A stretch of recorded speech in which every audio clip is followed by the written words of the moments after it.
All right. Hear me out, right? So technically all sunscreens will help you to fight hyperpigmentation because they help protect the skin from UV and visible light, which studies have shown worsen your dark spots, right?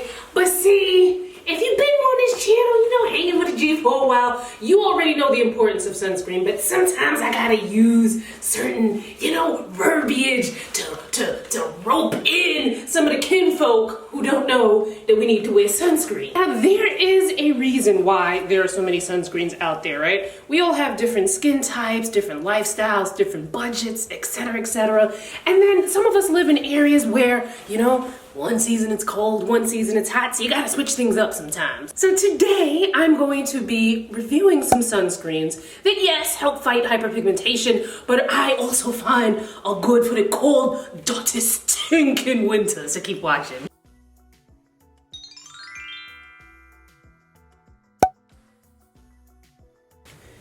Now, there's some things to note which we'll go over after we go over the sunscreen. So first up, the Thank You Farmer Sun Project Water Sun Cream SPF 50 plus with a PA of 3 pluses. The PA rating, it's not something that's standardized in the US. You'll have some brands that will give a PA rating. This is a Korean sunscreen. But the PA rating denotes UVA protection. So UVA, aka the aging rays, the ones that account for about 89% of the visible signs of premature aging.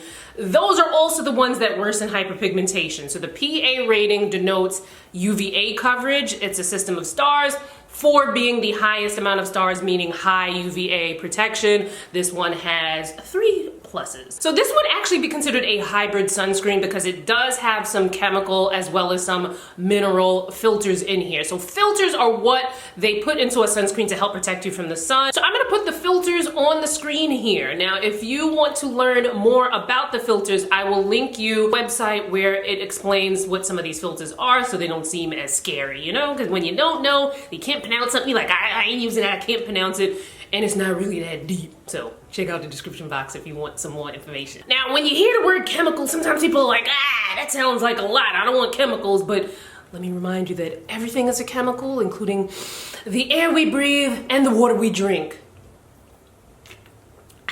Now, although this does contain titanium dioxide, I didn't notice any, not a white cast at all. Now, this does contain some UV filters that we don't have here in the US. Now, that doesn't mean that they're bad.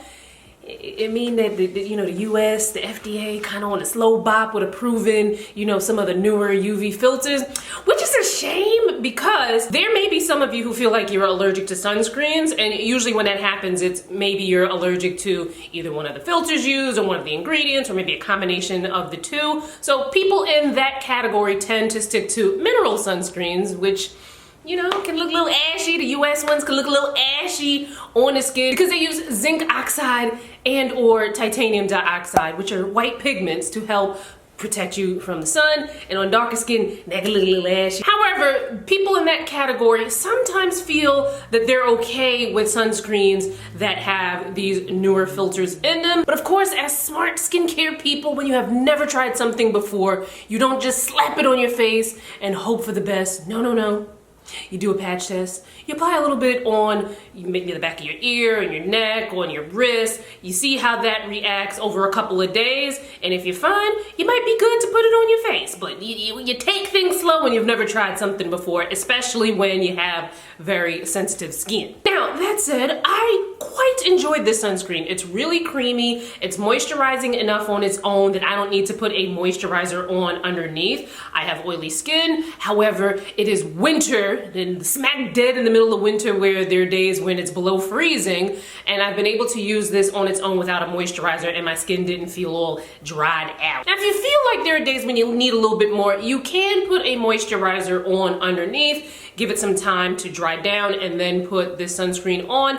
But me with my oily skin, even in these super harsh temperatures here in New York, I found that this was moisturizing enough for me. Have you tried this? Would you try it? Let me know in the comments. So next up, the Etude UV Double Cut SPF 50 plus with a PA of 4 pluses. Now this one has a very creamy texture, but I found that it was not moisturizing enough for me to wear this on its own.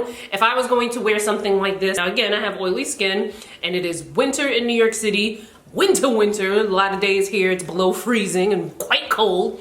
Something like this I couldn't wear on its own. I would have to wear moisturizer first, let that dry, and then put this on top. Might be something that when it warms up a little bit, when it's spring or when it's fall, might be a good sunscreen for me.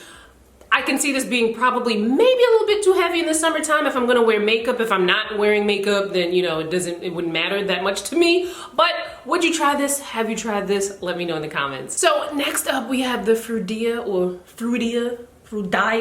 This is an SPF 50 plus with a PA of 4 pluses. For me, again, oily skin, New York City, below freezing temperatures. This was a nice creamy formula that I found to be moisturizing enough on its own. So next up, the Skin Aqua UV Super Moisture Essence. This is an SPF 50 plus with a PA of 4 pluses. So this one has a combination of octinoxate, which is an old school UV filter, along with some new age filters.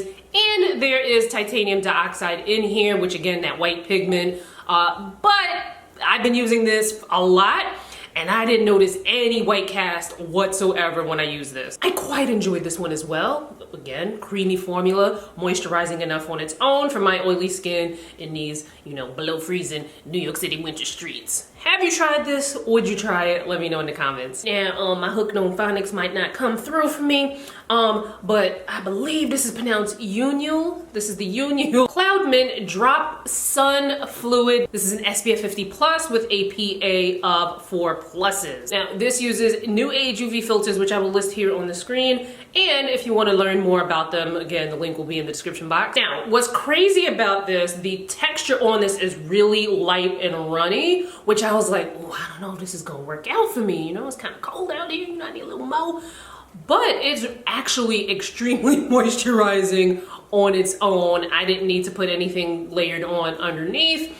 Would you try this? Have you tried this? Let me know in the comments. Next up, the Make Prem Light and Refreshing Sun Essence with Full Moisture UV Defense Me Daily Sun Essence. That is quite a mouthful. This is an SPF 50 plus with a PA of 4 pluses. This is something that contains new age filters, including Tinosorb M. It's kind of like a cross between a chemical UV filter and a mineral UV filter. Now this one isn't as creamy as the other ones are. I would say that this is maybe like a medium weight lotion, but I did find that this was moisturizing enough for me to wear it on its own here in the winter, below freezing with my oily skin. Now, if you're someone who layers a lot in your skincare routine in the morning, you may want to consider a straight up sunscreen so that you don't have like this extra thick, heavy layer on top of, you know, all the extra thick, heavy layers you already had on your skin. So let's talk about some of those. So 3 that I have tried and used for quite some time. Now we talked about this Neutrogena Invisible Daily Defense SPF 50. It is water resistant for up to 40 minutes. We talked about this in 2 other videos. One where I did a review on the whole Invisible Defense line, and then also recently in our winter skin video. So this is a sunscreen mist, which I would like to repeat that you do not spray this particular mist directly to your face. You want to spray it to your hand and then apply it to your face. Sunscreen mists are really, really convenient, but it's also really easy to miss a spot if you're just like spraying it and then, you know, you gotta spray it in your hand and then put it on your face. And then when you have a mist for your body, you can spray it on your body and then massage it in with your hands, or spray it in your hands and then massage it into the body. The key is that, you know, you wanna massage it in, because if you're just like spraying things all over the place, it's like the particles are getting all over the place and maybe some of it is on your skin, right? And what's the sense of putting on sunscreen if you're not gonna put on sunscreen? Now this is something that is lightweight, so if you have a lot of layers on, you know, of course you want to wait for those to dry down and then you apply this on top. Now another option for such a situation is either the Supergoop, and I'm laughing because this bottle is so small, but the Supergoop Unseen Sunscreen. And the funny thing is, this little bottle costs more than this big bottle of the Kroger Invisible Sunscreen, which is a bit of a dupe for the, I can't even say it's a bit of a dupe, it's a lot of a dupe for the Supergoop Unseen Sunscreen. But either one, they're really great. They have like this silicone-y kind of feel to it. You can put all your layers on, wait for the layers to dry, because the thing is, when you're dealing with something that has silicone in it like this, if your layer is not like completely dried down, you might get pilling where the product looks like it's like, you know, blowing up on your skin, and we don't want that because we busy. We gotta keep it pushing and going with our skincare routine. So either one of these is really great to add as your sunscreen if you're doing a lot of layering, in particular in this cold winter environment. Now, if you don't want to do all of that and you would rather a product that combines multiple steps in one, this Olay Vitamin C plus Peptide 24 product contains vitamin C, it contains your moisturizer, and it also has your sunscreen. So it takes those 3 steps and it combines it into one. When I first tried this out in the fall, I found it to be really convenient in my skincare routine, but it was also a little too heavy for my oily skin. This is something that would work better for me in the winter. And even if I wear something like this in the winter, it probably wouldn't be on a day where I'm wearing makeup, because then I can expect to have to touch my makeup up pretty often, and I ain't trying to do all of that. But for some people, if it's gonna be something that works nicely for your skin and your lifestyle, and you can knock out, you know, multiple steps in one, give it a go. I'll link it in the description box. Now, when it comes to picking a sunscreen that's gonna be right for you, not only do you have to take into consideration your skin type. Now, a couple of things to note. If you feel you have a vitamin D deficiency, please talk to your doctor about testing to see if you have a true deficiency. There are much safer ways to get vitamin D that don't involve going outside without sunscreen. You can do it through your diet.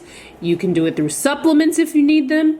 Another thing to note, yes, you do need sunscreen in the winter. The sun still comes out, and there are also things like UV reflecting off the snow that intensifies things. And also if you're like, well, I'm inside. Well, you know what? UVA, the aging rays that also worsen pigmentation, that can penetrate windows. So whether you in your car, you in the office, you in the house, that UVA is getting you through them windows. You also want to take your lifestyle and the climate where you live into consideration as well. Like a lot of these sunscreens that I mentioned here will be great for a lot of people, but maybe not during the same time of year. Like some of these lightweight, creamy, but moisturizing enough for me in the winter sunscreens might be perfect for someone with dry skin when it's warmer out, whereas when it's warmer out, I might be like, this is a little bit too heavy. And then of course, the sunscreen that you're gonna wear to maybe go to work or, you know, go to brunch or something like that is gonna be quite different than the type of sunscreen you're gonna wear if you're going hiking, skiing, or doing some sort of like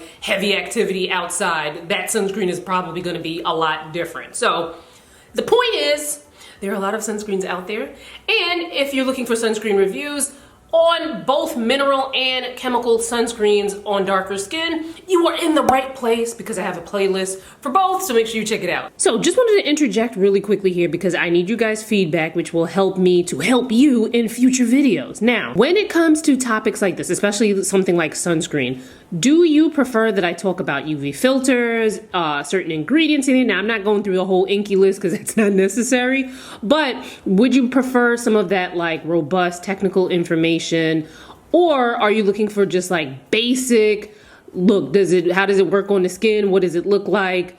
Just give me the straight facts real quick, because I do realize that there are different segments of people who watch me here on this channel. Some of you guys are really well versed in skincare. Some of you guys are newbies. And I just want to make sure, you know, I obviously can't please everybody here, but I want to make sure that my videos are easy to understand and that you guys come back for more. So what sunscreens from this video would you try? Have you tried? Let me know in the comments. Again, every single sunscreen that was mentioned in this video will be linked in the description box, and you'll also have links where you can check out the ingredients. So if you need to scan through it, if you're allergic to something, to scan through it, that information will be in the description box. While you're in the description box, follow your girl. All the links are there, as well as links to things that I'm wearing in the video that, you know, y'all be asking me about, and I'll be like, yo, what is in the description box? You know what I'm saying? Anyway, see you in my next video. Bye, guys.